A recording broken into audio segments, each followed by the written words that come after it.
ایک واقعہ آپ کو حضرت مفتی محمود رحمۃ اللہ علیہ کا سنا تھا، اور یہ واقعہ میں نے مکہ مکرمہ میں مکی صاحب سے خود سنا ہے۔ مکہ مکرمہ میں مکی صاحب جو وہاں درس دے رہا ہے، تو مکی صاحب نے مجھے خود یہ کہا کہ حضرت مفتی محمود رحمۃ اللہ علیہ مدینہ تشریف لائے تھے۔ یہ بات سن لو بھائی، مدینہ شریف تشریف لائے تھے، تو مجھے کہا کہ مکی صاحب میں تو ملتان میں حدیث کا درس دے رہا تھا، اور طلباء کے جرمٹ کے درمیان میں بیٹھا کرتا تھا، اور بخاری اور ترمذی میرے سامنے تھے۔ میں نے کیا وہ اونٹوں کے لیے میں کھڑا ہوا اور ممبر منتخب ہوا کہ کیسی غلطی کی ہے میں نے وہاں طلباء کے ساتھ، احادیث کے ساتھ۔ اور یہاں جب اسمبلی جاتا ہوں تو اسمبلی میں پہلی نظر عورتوں پر میرا پہلی نظر پڑتا ہے، اور وہ عورتیں اسمبلی میں جو عورتیں آتی ہیں تو پہلے بیوٹی پارلر کے پاس جاتی ہیں۔ بھائی آپ کو پتہ ہے، ننگے سر اور ننگے بازوں سے وہ اسمبلی کو آتے ہیں، تو پہلی ہماری نظر ان عورتوں پر پڑتی ہے۔ یا اللہ، کیا گناہ کیا ہے کہ احادیث سے اٹھا کر اسمبلی کو لائے۔ وہاں نظر حدیث پر اور طلباء پر، یہاں نظر عورتوں پر۔ اللہ، کون سی گناہ مجھ سے سرزد ہوئی ہے۔ مولانا غلام غوث، درمیان میں ایک لطیفہ بھی سناؤں۔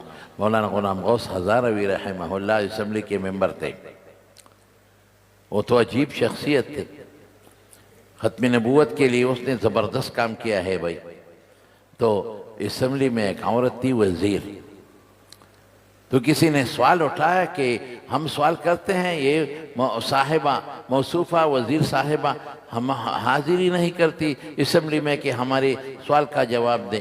تو اسی وقت دن وہ عورت آئی تھی، تو اس عورت چیخی چلائی کہ میں تو اتنی مصروف ہوں، ایک پاؤں کراچی میں اور ایک پشاور میں، کیا کروں میں۔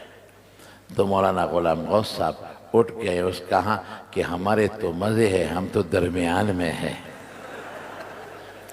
وہ تو عجیب آدمی تھے نا۔ حضرت مفتی محمود، امریکہ کا وفد آیا تھا، اس میں عورتیں بھی تھے، تو اسی وقت ان کا ابھی بھی یہ قانون ہے کہ لوگوں کو مصافحہ کرتے تھے، ہاتھ ملاتے تھے۔ مفتی صاحب نے مولانا غلام غوث صاحب کو کہا کہ حضرت یہ کیا کریں گے، یہ بدبخت لوگوں کے ساتھ ہاتھ ملاتے ہیں اور پھر ہلاتے بھی ہیں ہاتھوں کو۔ تو مولانا غلام غوث ہزاروی صاحب نے فرمایا کہ مجھے آگے کریں۔ تو کہا تم کیا کرو گی، بس چھوڑ دو مجھے آگے کریں۔ اس کو آگے کیا۔ جب اس عورتیں آ گئے، مولانا غلام غوث اور بھٹو صاحب ان سب کے تعارف کرتے تھے ممبران کا۔ جب مولانا غلام غوث ہزاروی کے ہاں اس عورت آ گئے تو اس نے ایسا کر دیا، معانقہ کی شکل اختیار کی، تو عورت پیچھے ہٹ گئے۔ کہاں یہ کیا کرتے ہیں مولوی صاحب؟ کہا کہ ہم تو پٹھان لوگ ہیں، ہماری جو ہے مصافحہ تو یہ ہوتا ہے نا۔ مفتی صاحب نے کہا کمال کر دیا آپ نے، ہم کو بچا دیا۔ بھائی بات یہ ہے نا، تو مفتی صاحب نے مکی صاحب کو یہ فرمایا کہ میں سوچ رہا تھا کہ کون سی گناہ مجھ سے سرزد ہوئی ہے۔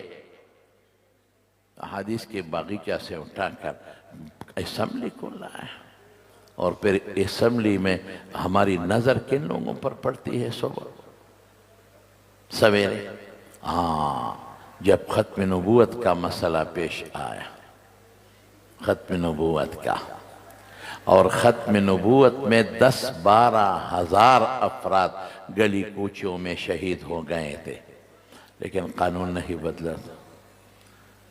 ہزاروں لوگوں، 10-12 ہزار لوگ شہادت کے مرتبے پر فائز ہو گئے، لیکن قانون وہی قانون تھا۔ تو اسمبلی میں پھر مرزا غلام ناصر کے ساتھ ڈیبیٹ ہوا اور مناظرہ ہوا۔ وہ تو بہت لمبی چوڑی بحث ہے، وہ تو سارا میں ابھی بیان نہیں کر سکتا، کسی دوسری وقت بیان کروں گا، لیکن اتنا ضرور کہوں گا کہ حضرت مفتی صاحب کو دعوت دی گئی کہ آپ اس رد قادیانیت پر، ختم نبوت پر اپنے دلائل دے دیں۔ تو حضرت مفتی صاحب نے کہا کہ نہیں، سارے علماء جتنی بھی تھی مختلف مکاتب فکر کے علماء تھے اسی میں اسمبلی میں، اور سب نے حضرت مفتی محمود کو چن لیا مرزا ناصر کے مناظرے کے لیے۔ یہ بھی الحمدللہ دیوبند کو اللہ نے ایک عزت دی۔ مفتی صاحب نے کہا کہ نہیں، میں آج تیار نہیں ہوں۔ تو یہ سارے علماء تھے کہ مفتی صاحب آپ تیار نہیں تھے تو صبح ہم کو کہتے ہم اس بحث میں حصہ لیتے، آئے آپ نے کیا ہم کو تو رسوا کیا۔ مفتی صاحب نے کہا جناب اسپیکر صاحب، آج مد مقابل قادیانی لوگ نہیں ہیں۔ اگر میں نے آج دلائل دیے اور فیصلہ ہمارے حق میں ہوا تو پھر وہ کہیں گے کہ بھئی یہ تو یک طرفہ کام ہوا ہے، ہم تو تھے نہیں۔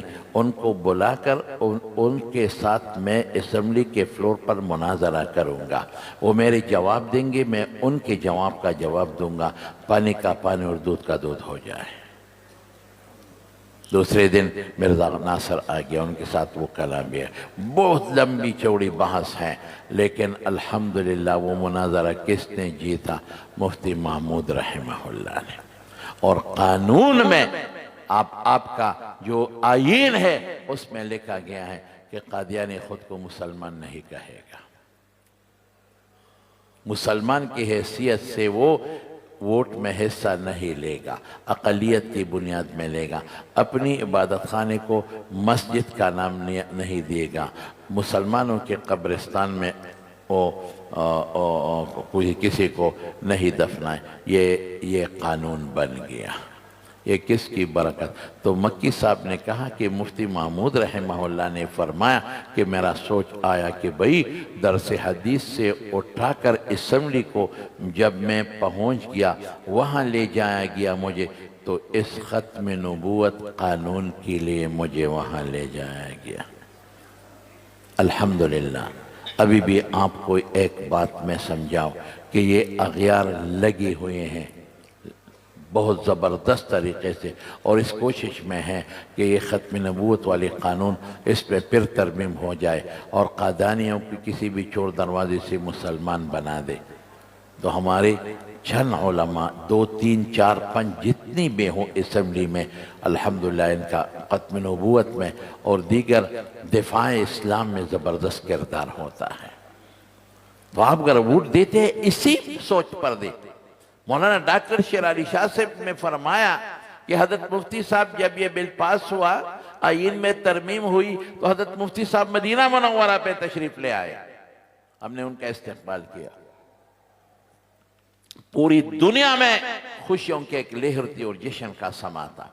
حضرت مفتی صاحب مدینہ منورہ تک ہم نے استقبال کیا تو وہ باب السلام سے جا کر رسول اللہ صلی اللہ علیہ وسلم پر وہ اپنا سلام پیش کیا۔ حضرت ابوبکر حضرت عمر رضی اللہ عنہ واپس لوٹ گئے، پھر اندر جا رہے تھے۔ ہم نے کہا حضرت آپ نے تو ابھی حضور پاک پر اپنا سلام پیش کیا، اب جائیں ہمارے ساتھ ذرا آرام کرے پھر آئیں گے۔ کہا نہیں۔ میرے بھائیوں، بات یہ ہے کہ ختم نبوت کے سلسلے میں حضرت مفتی محمود کا زبردست کردار ہے، زبردست کردار۔ میں اکثر و بیشتر کہتا ہوں، لوگ کہتے ہیں بھئی مولویوں نے کیا اسمبلی میں کیا کون سا تیر مارا۔ میں نے کہا کچھ بھی نہ کرے، ہمارے لیے کوئی روڈ نہ بنا لے، کوئی ٹرانسفارمر نہ لگائے، کچھ بھی نہ کرے۔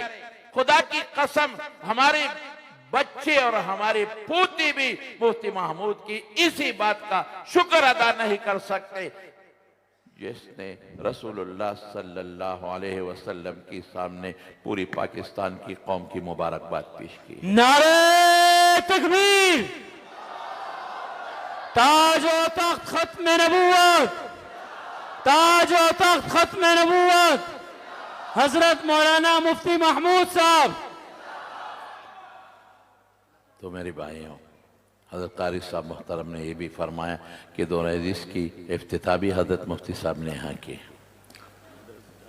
جامعہ کی بنیاد ماشاءاللہ 1980۔ آپ سب سے میری گزارش ہے کہ حضرت قاری صاحب اور جتنے بھی یہاں ہیں، کراچی میں تو اتنے زیادہ